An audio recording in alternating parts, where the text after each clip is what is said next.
কাঁচা চামড়া সংগ্রহে 270 কোটি টাকা ঋণ পাবে ট্যানারিগুলো, খেলাপি কমাতে স্বচ্ছতা নিশ্চিতের তাগিদ।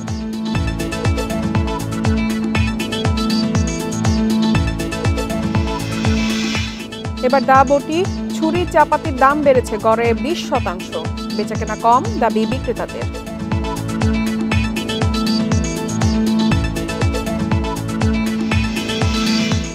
শেষ মুহূর্তে জমে উঠেছে পশুর হাট, চাহিদা বেশি ছোট ও মাঝারি গরুর, বেশি দামের অভিযোগ ক্রেতাদের।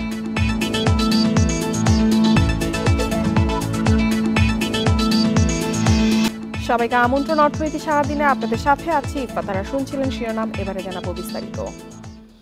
কোরবানির ঈদে চামড়া কেনা ও সংরক্ষণে ট্যানারিগুলোকে 270 কোটি টাকা ঋণ দেবে ব্যাংকগুলো, যা গত বছরের চেয়ে 10 কোটি টাকা বেশি। যদিও তা প্রয়োজনের চেয়ে কম বলছেন ব্যবসায়ীরা।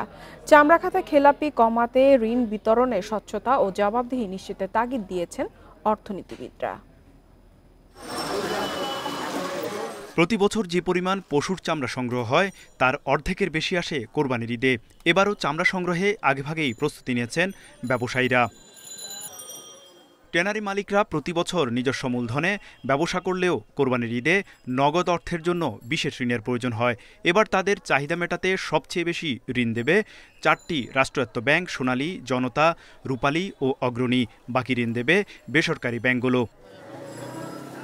এ ঋণের পরিমাণ গত বছরের চেয়ে 10 কোটি টাকা বেশি হলেও চাহিদা মতো অর্থ না পাওয়ার অভিযোগ ট্যানারি মালিকদের। 1,500 থেকে 2,000 কোটি টাকার বাজার, সেই বাজারে কিন্তু এটা আসলে কোনোভাবে আপনার প্রভাব পড়বে না। যে অনেকেই কিন্তু ক্লাসিফাইড হয়ে গেছে, সঠিকভাবে সঠিক সময়ে টাকা পরিশোধ করতে পারে নাই, তাকে আর রিফাইন্যান্স করা হয়নি। এর ফলে দেখা গেছে যে মাত্র 10 থেকে 15টি প্রতিষ্ঠান আপনার এই সুবিধাটা পায়, বাকি প্রতিষ্ঠানগুলো আপনার এই সুবিধা নিতে পারে না। ব্যবসায়ীরা বলছেন, সাভারে চামড়া শিল্প স্থানান্তরের পর উৎপাদনে যাওয়ার মতো সক্ষমতা অনেকের ছিল না। এতে ব্যবসা হারিয়ে খেলাপি হয়ে যান অনেকে। খেলাপি বাড়ায় চামড়া খাতের ব্যবসায়ীদের ঋণ দিতে আগ্রহ কমিয়েছে ব্যাংকগুলো। আমাদের ইউরোপ মার্কেট বন্ধ হয়ে যাওয়ার কারণে আমরা কিন্তু লেদারগুলো খুব বেশি স্টক করতে হচ্ছে। স্টক করার কারণে আমাদের ব্যাংকের দিকে আমাদের অবশ্যই ঝুঁকতে হচ্ছে।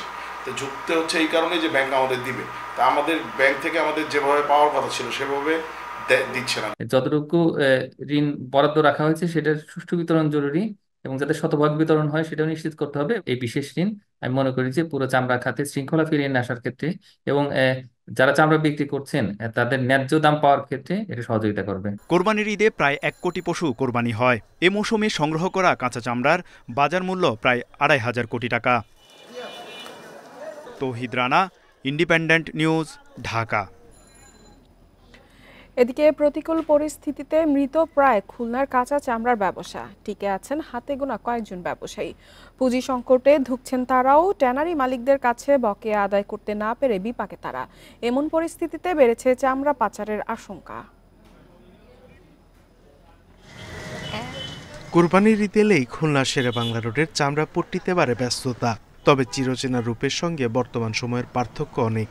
আগে যেখানে 50 থেকে 60 জন ব্যবসায়ী চামড়া বেচাকেনা করতেন, এখন সেখানে ব্যবসায়ীর সংখ্যা 10 থেকে 15 জন।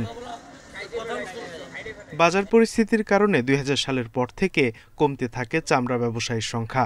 যারা টিকে আছেন ট্যানারি মালিকদের কাছে বকেয়া আদায় না হওয়ায় পুঁজি সংকটে ধুঁকছেন তারাও। এখন কোরবানির ঈদের মৌসুমে 20 থেকে 30 হাজার চামড়া সংগ্রহ করতে পারেন শেরেবাংলা রোডের চামড়া পট্টির ব্যবসায়ীরা। অ্যাসোসিয়েশনের সঙ্গে কেন বসা হচ্ছে না যে তৃণমূল পর্যায়ের ব্যবসায়ীদের বকেয়া টাকার বিষয়টা ডে বাই ডে ঝুলন্ত অবস্থায় আছে, অনেকে দেউলিয়া হয়ে গেছে। বর্তমান পরিস্থিতিতে চামড়া পাচারের আশঙ্কাও দেখছেন ব্যবসায়ীরা। একটা চামড়া এনে যে লবণ দিচ্ছে, সে লবণের দাম হলো বেশি। তারপর খাসির চামড়া তো কোনো দামই নেই। একটা খাসির চামড়া আপনার বিনামূল্যে দিয়ে তাতে যে লবণ দেওয়া হয়, 2-3 কেজি লবণ লাগে, সে লবণের দামে চামড়া আসে না। যার জন্য এইটা, আর এটা পাচার হওয়ার অন্যতম কারণ এইটাই যে আমাদের পার্শ্ববর্তী দেশে যে থেকে আমাদের থেকে ডবল চামড়ার দাম। তবে চামড়া পাচার রোধে সতর্ক থাকার কথা জানিয়েছে আইন শৃঙ্খলা বাহিনী। খুলনা মহানগরী থেকে সকল চামড়া যেগুলো কোরবানির পরে সংগ্রহ করা হবে সবগুলোই ঢাকামুখী হবে, যাতে করে আমাদের এই অন্যতম রপ্তানি খাত ক্ষতিগ্রস্ত না হয় এবং দেশের শিল্প প্রতিষ্ঠান যেটি আছে সেটিও যদি রক্ষা হয়। প্রতি বছরের মতো এবারও পশুর চামড়া নির্ধারণ করে দিয়েছে সরকার, তবে মাঠ পর্যায়ে বেচাকেনা হয় না সেই দামে। Independent news. কোরবানির ঈদ উপলক্ষে শেষ সময়ে বেচাকেনা বেড়েছে পশুর মাংস কাটার ছুরি, চাকু সহ নানা সরঞ্জামের। লোহা, কয়লা ও মজুরির দাম বাড়ায় নতুন দা, বটি, ছুরি, চাপাতির দাম বেড়েছে গড়ে 20%। বিক্রেতারা বলছেন তুলনামূলকভাবে এবার ক্রেতা অনেক কম। শেষ সময়ে জমে উঠেছে রাজধানীর দাবটি, চাপাতির বাজার। কেউ বা আবার শেষ মুহূর্তে শান দিচ্ছেন পুরনো ছুরি, দাবটি। গেল মৌসুম থেকে এবার দাবটির দাম ঊর্ধ্বমুখী। বিক্রেতারা বলছেন লোহার দাম বেড়েছে, নতুন পণ্যের চাহিদাও বেড়েছে। তবে দাম বাড়ায় বিপাকে ক্রেতারা। মানভেদে দাবটি বিক্রি হচ্ছে 400 থেকে 800 টাকায়, চাপাতি বিক্রি হচ্ছে 500 থেকে 1000-এ, আর চামড়া ছাড়ানো ছুরি বিক্রি হচ্ছে 100 থেকে 300 টাকায়। ফলে ব্যস্ততা বেড়েছে বিক্রেতাদের। গড়ি গতবার কিনলাম 250, এবার সেগুলি 400, 500, 550, অনেক দাম। বটি একটা কিনেছি 700 টাকা কেজি হিসাবে, আর একটা ছোট ছুরি কিনেছি, ওটাও 700 টাকা। এগুলো হলো ওনারা বলতেছে যে এটা হলো যে ভালো লোহাটা। এতবার মোটামুটি বিক্রি ভালো হয়েছিল, তবে লোহা লস্করের দাম একটু কম আসছিল। এবার লোহা লস্করের দাম বেশি, কয়লার দাম বেশি, গরম। এবার মানুষের নতুন মালটা কম টানতে। কাবাডি 700-800 টাকা কেজি, লোহার দাম মনে করেন 100 টাকা। মজুরি হলো আসল মেন, কয়লা এক বস্তা 1500 টাকা। পশুর জন্য খড় ভুসি কিনছেন অনেকে। বছরের ব্যবধানে গোখাদ্যেরও দাম বেড়েছে। কেজিতে ভুসি 60 টাকা, খৈল 80 টাকা দরে মিলছে। লাখ লাখ টাকার গরু কিনতে পারে, ওখানে ঠেকে না, ওখানে সমস্যা হয় না। 1 লাখ বেশি গেলে সমস্যা হয় না, কিন্তু কার্ডের এখানে আইলে সমস্যা হয়ে দেখা। গতবার থেকে দাম এবার হচ্ছে আপনার ঘাটে মাল নাই, ঘাটে মালের দাম বাড়াই দিছে তারা। এই কারণে আমরা পাইকাররা কি করবো, পাইকাররা বেশি দামে কিনে আনতেছে, এই কারণে আমাদের একটু বেশি দামে বিক্রি করা লাগতেছে। কোরবানির পশু জবাই করার আগ মুহূর্ত পর্যন্ত তাদের এই বেচাকেনা চলবে বলে জানান বিক্রেতারা। Shafil Alam Sujon, Independent News, Dhaka. IMF এর নির্বাহী পরিষদের বৈঠকে বাংলাদেশের ঋণের তৃতীয় কিস্তির অর্থ ছাড়ের বিষয়টি উপস্থাপন করা হবে। এ বৈঠক আগামী 24 জুন অনুষ্ঠিত হওয়ার কথা রয়েছে। অনুমোদন হলে পরবর্তী 2-1 দিনের মধ্যে অর্থ ছাড় হবে। এবার তৃতীয় কিস্তি বাবদ $115 কোটি 20 লাখ দেওয়ার প্রস্তাব করা হয়েছে। টাকার বড় ধরনের অবমূল্যায়নের কারণে কিস্তির অর্থ বেড়েছে। এর আগে ঋণের কিস্তির অর্থ ছাড়ের বিষয়ে IMF এর দেয়া শর্ত বাস্তবায়ন ও অর্থনৈতিক সংস্কারের অগ্রগতি দেখতে গত 24 এপ্রিল সংস্থাটির একটি মিশন ঢাকায় আসে। তারা 8 মে পর্যন্ত সরকারের বিভিন্ন সংস্থার সাথে বৈঠক করে শর্ত বাস্তবায়নের অগ্রগতি ও ভবিষ্যৎ সংস্কার কার্যক্রম সম্পর্কে জানতে চায়। গত বছরের 31 জানুয়ারি IMF বাংলাদেশের জন্য $470 কোটি ঋণ প্রস্তাব অনুমোদন করে। এর মধ্যে 2 কিস্তিতে $116 কোটি ছাড় করা হয়েছে।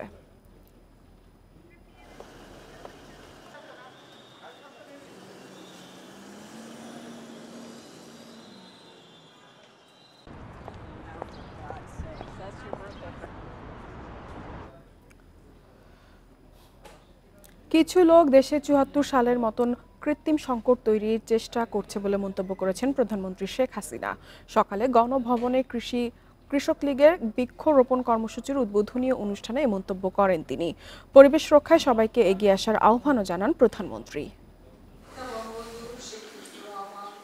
আষাঢ়ের প্রথম দিনে বৃক্ষরোপণ কর্মসূচি পালন করে আওয়ামী লীগের সহযোগী সংগঠন কৃষক লীগ। সেই ধারাবাহিকতায় 3 মাসব্যাপী বৃক্ষরোপণ কর্মসূচি উদ্বোধন করেন প্রধানমন্ত্রী শেখ হাসিনা।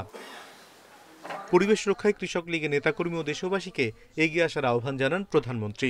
বলেন, কৃষিকে অগ্রাধিকার দিয়ে উপমহাদেশে বঙ্গবন্ধু নেতৃত্বে আওয়ামী লীগই পরিবেশ রক্ষায় আনুষ্ঠানিকভাবে বৃক্ষরোপণ শুরু করেছিল। আমরা দেখি যেখানে সেখানে একটা ব্যবসায় নিয়ে একটা জমি কেনে আর একটা ইন্ডাস্ট্রি করে, আমার কৃষি জমি নষ্ট করে দেয়। আমাদের কাছে হচ্ছে আমাদের 3 ফসলি জমি কোনো মতেই সেটা নষ্ট করা যাবে না। সেচ ব্যবস্থাকে সোলার প্যানেলের আওতায় আনার চিন্তাভাবনা চলছে বলে জানান প্রধানমন্ত্রী। এ সময় কোরবানির বর্জ্যে যাতে পরিবেশ দূষণ না হয় সেজন্য সবাইকে সতর্ক করেন তিনি। যেখানে যেখানে এই কোরবানি করে জায়গা যেন নষ্ট না হয়, নোংরা না হয়, সেদিকে লক্ষ্য রাখতে হবে। শেখ হাসিনা বলেন, দেশের গণতান্ত্রিক ধারা নষ্ট করেছিল অবৈধভাবে ক্ষমতা দখলকারীরা। কিছু লোক 74 সালের মতো এখনো দেশে কৃত্রিম সংকট তৈরির চেষ্টা করছে। আমাদের খুব তিক্ত অভিজ্ঞতা 74 সালে নগদ টাকা দিয়ে কেনা খাদ্য কিন্তু আসতে দেয়নি, কৃত্রিমভাবে সেখানে একটা দুর্ভিক্ষ সৃষ্টি করা হয়েছিল। সেটা বঙ্গবন্ধু শেখ মুজিবকে যেভাবে হোক মানুষের কাছ থেকে বিচ্ছিন্ন করতে, আর সেটাও যখন সফল হয়নি তারপরেই তো 15 আগস্ট ঘটালো। এখনও কিছু লোকের কিন্তু সেই চেষ্টাটাই আছে। প্রধানমন্ত্রী বলেন, বৃক্ষ নিধনকারী জিয়াউর রহমানের ধারাবাহিকতায় আন্দোলনের নামে বিএনপি নেতারাও গাছ ধ্বংস করছে। সেই এয়ারপোর্ট থেকে একবারে বাংলা একাডেমি হয়ে ইউনিভার্সিটি পর্যন্ত আইল্যান্ডের মধ্যে সেই কৃষ্ণচূড়া গাছ যখন ফুটতো, অপরূপ রূপে আমাদের এই শহরটা জেগে উঠত। জিয়াউর রহমান এক এক করে সব গাছগুলি কেটে ফেলে দেয়। বৃক্ষরোপণ ও পরিবেশ রক্ষায় অবদানের স্বীকৃতি হিসেবে কৃষক লীগের 25 জনের হাতে পুরস্কার তুলে দেন আওয়ামী লীগ সভাপতি। পরে গণভবন চত্বরে গাছের চারা রোপণ করেন তিনি। অনিমেষ কর, ইন্ডিপেন্ডেন্ট নিউজ, ঢাকা। কোরবানির আর মাত্র একদিন বাকি। সারা দেশের হাটগুলোতে জমে উঠেছে কোরবানির পশুর হাট। চাহিদার চেয়ে পশুর সরবরাহ বেশি। ক্রেতাদের অভিযোগ, অতিরিক্ত দাম হাঁকছেন বিক্রেতারা। হাটের সার্বিক নিরাপত্তায় নেওয়া হয়েছে নিশ্ছিদ্র নিরাপত্তা। জাল টাকা রোধে রয়েছে কঠোর নজরদারি। শেষ মুহূর্তে কোরবানির পশুর হাটে ক্রেতা বিক্রেতার ভিড় বেড়েছে। বড় গরুর চেয়ে মাঝারি গরু কিনতেই বেশি আগ্রহ ক্রেতাদের।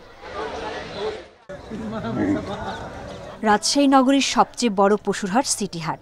এখানে 5 থেকে 8 মণ ওজনের গরু 1.5 লাখ থেকে 3 লাখ টাকা, আর মাঝারি আকারের গরু মিলছে 80,000 থেকে 1,20,000-এর মধ্যে।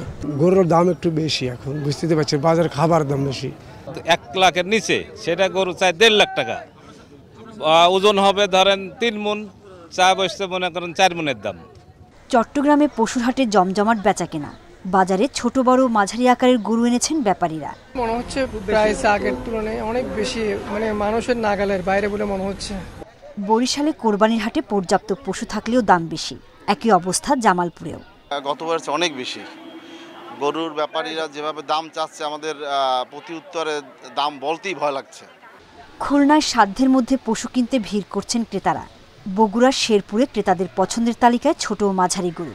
50 কেজি 60 কেজি সকলে নিয়ে যাচ্ছে, আর বড় গরুগুলো ধরতে খুব সমস্যা হচ্ছে।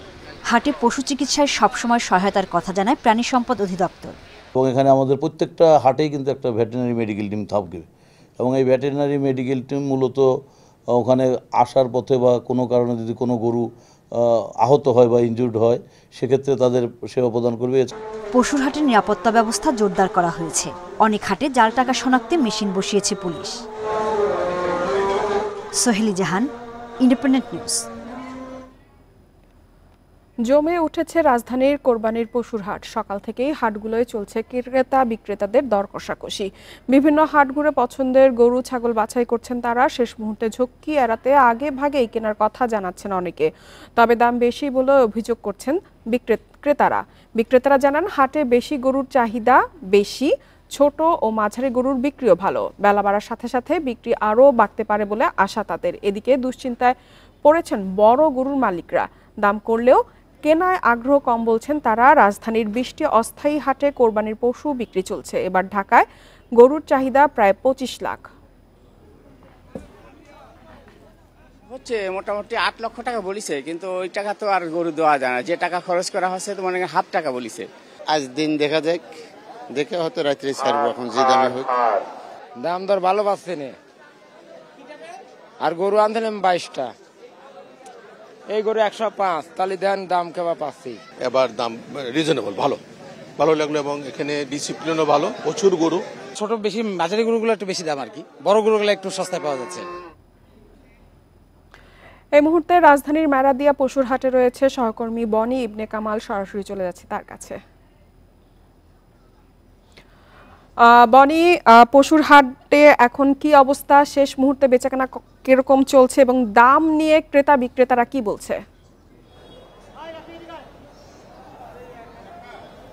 ঈদের আসলে আর একদিন বাকি আছে, সেই জায়গা থেকে আমরা দেখতে পাচ্ছি প্রতিবার যেরকম হয় যে আসলে ঈদের 2 দিন আগে থেকে হাট জমে ওঠে, সেরকম চিত্র কিন্তু আমরা দেখতে পাচ্ছি। আমরা যে হাটটিতে আছি, মেরাদিয়ার হাট, ঢাকা দক্ষিণ সিটি কর্পোরেশনের অধীনের যে হাট, আমরা কিন্তু দেখতে পাচ্ছি যে সকাল থেকেই এই হাটে ক্রেতাদের ভিড় চোখে পড়ার মতো ছিল, এবং বিকেলের পর সেটা অনেকটাই কিন্তু বেড়েছে। আমরা যখন এখানে আসি তখন আমরা দেখতে পাই যে পুরো রাস্তায় কিন্তু যানজট তৈরি হয়ে গিয়েছে এই যে মানুষজনের যে ভিড়, এইসব ভিড়ের কারণে। সবচেয়ে বড় বিষয় হচ্ছে যে আমরা গতকালকে যেটা দেখেছিলাম গরুর দাম যেমন ছিল বা বিভিন্ন পশুর ছাগলের দাম যেমন ছিল, সেটা থেকে কিন্তু আজকে দামটা কিছুটা পড়তে শুরু করেছে। অর্থাৎ আমরা যদি আজকে সকালের কথা বলি, সকালেও দেখেছিলাম যে গরুর দাম কিছুটা কমছে এবং তার ধারাবাহিকতা কিন্তু এখনো অনেকটাই বজায় রয়েছে। আমরা যে জায়গাগুলোতে আছি আমরা দেখতে পাচ্ছি যে রাজধানী যারা পশু ক্রেতা বা গরু কিনতে যাচ্ছেন তাদের বেশিরভাগই কিন্তু চাহিদা রয়েছে ছোট গরু এবং মাঝারি গরুর দিকে। এই ছোট এবং মাঝারি গরুর দামও কিন্তু কিছুটা কমেছে এবং বড় গরুর দামগুলো মোটামুটি ভালোই কমেছে বলে কিন্তু আমরা এখন পর্যন্ত দেখতে পাচ্ছি। সবচেয়ে বড় বিষয় হচ্ছে যে এইবার যেহেতু আফতাবনগরে হাট হচ্ছে না, সেক্ষেত্রে আফতাবনগরে যে গরুগুলো আসতো বা যে ব্যাপারীরা গরু নিয়ে আসতেন সেগুলো কিন্তু আমরা দেখতে পাচ্ছি মেরাদিয়া হাট অথবা তেজগাঁয়ের যে হাট আছে সেগুলোতে ছড়িয়ে পড়েছে। এখন পর্যন্ত আমরা ক্রেতাদের সঙ্গে যতটুকু কথা বলছিলাম, ক্রেতারা কিন্তু বলছিলেন যে হাটের পরিস্থিতি গতকাল বা তার আগের দিনের চেয়ে কিছুটা উন্নতি হয়েছে, অর্থাৎ দামের দিক থেকে কিছুটা কমেছে বলে তারা জানাচ্ছেন। তবে এখন আসলে খুব বেশি পছন্দসই হচ্ছে না। মানুষ যারা ক্রেতা রয়েছেন তারা আসছেন এবং তারা চেষ্টা করছেন হচ্ছে দরদাম করে গরু কেনার। তবে এই হাটে কয়েকজন বিক্রেতাদের সঙ্গে আমাদের কথা হচ্ছিল বা ব্যাপারী যারা রয়েছেন তাদের সঙ্গে কথা হচ্ছিল, তারা কিন্তু আমাদেরকে বলছিলেন যে প্রায় বনি এখন পর্যন্ত ভারত থেকে অথবা অন্যান্য পার্শ্ববর্তী দেশগুলো থেকে কি হাটে গরু এসেছে, নাকি দেশি গরু দিয়েই আমাদের চাহিদা পূরণ করা যাবে এবার? আমরা যদি এখন পর্যন্ত আসলে দেখতে চাই, আমরা কিন্তু দেখতে পাচ্ছি যে বেশিরভাগই হচ্ছে এই ধরনের গরুই রয়েছে, যে দেশি গরু যেগুলি সেগুলি কিন্তু এখন পর্যন্ত আসলে হাটে বেশি রয়েছে। তবে ভারতীয় গরু বা সেই ব্রিডের যে গরু নেই সেটা কিন্তু বলা যায় না। আমরা গাবতলীর কথা যদি বলি অথবা তেজগাঁ হাটের কথা বলি অথবা আপনার বস্তিলা হাটের কথা বলি, সেখানে কিন্তু আমরা দেখেছি যে ভারতীয় যে গরু রয়েছে সেগুলো কিন্তু পর্যাপ্ত পরিমাণেই রয়েছে। তবে দেশি গরুর যোগানটাই কিন্তু এখন পর্যন্ত বেশি দেখা যাচ্ছে এবং দেশি গরু কেনার পেছনে বা দেশি গরুই কিন্তু সাধারণ মানুষ কিনতে চাচ্ছেন বা যারা ক্রেতা রয়েছেন তারা কিনতে চাচ্ছেন, তারা সবচেয়ে বেশি গুরুত্ব দিচ্ছেন দেশি গরুতে। এবং যে গরুগুলো আসলে খামারে নয়, নিজেদের গৃহস্থালিতে পালন করা হয়েছে, এ ধরনের গরুর দিকে কিন্তু মানুষের চাহিদাটা বেশি। এবং ছোট গরুগুলো আমরা দেখতে পাচ্ছি যে ছোট গরুগুলো আসলে বেশি চাহিদা রয়েছে। পাশাপাশি মাঝারি সাইজের যে গরুগুলো রয়েছে বা মাঝারি আকারের যে গরুগুলো রয়েছে সেগুলোর জন্য মানুষ চেষ্টা করছে। তবে এখন পর্যন্ত বাজারের দাম আসলে খুব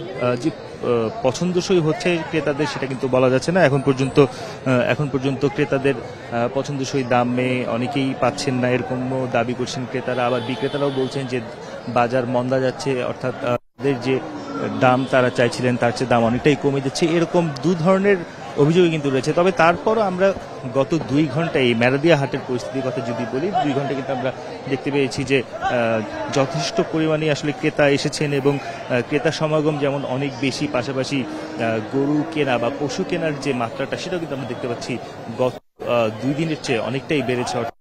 এই যে কোরবানির সময়টা একদম এগিয়ে এসেছে, সেই হিসেবে আমরা দেখতে পাচ্ছি যে পশু কেনা বেচার যে হাট সেগুলো কিন্তু বেশ জমজমাট রয়েছে।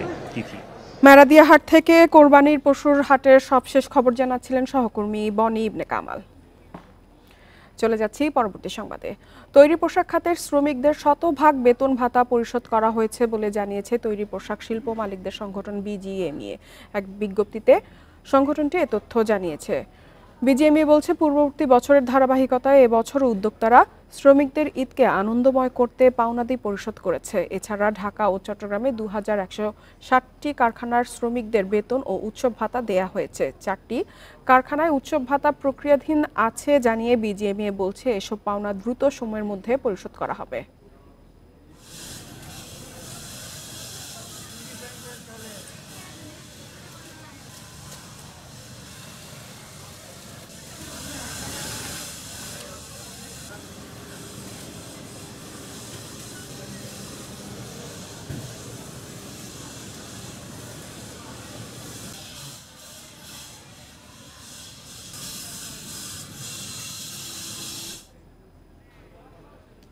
আর এই ছিল অর্থনীতি সারাদিনের আজকের আয়োজনে। ইন্ডিপেন্ডেন্ট টেলিভিশনের সব খবর আরো জানতে চোখ রাখুন ফেসবুক, ইউটিউব এবং এক্সে। আমন্ত্রণ আমাদের পরবর্তী সংবাদে।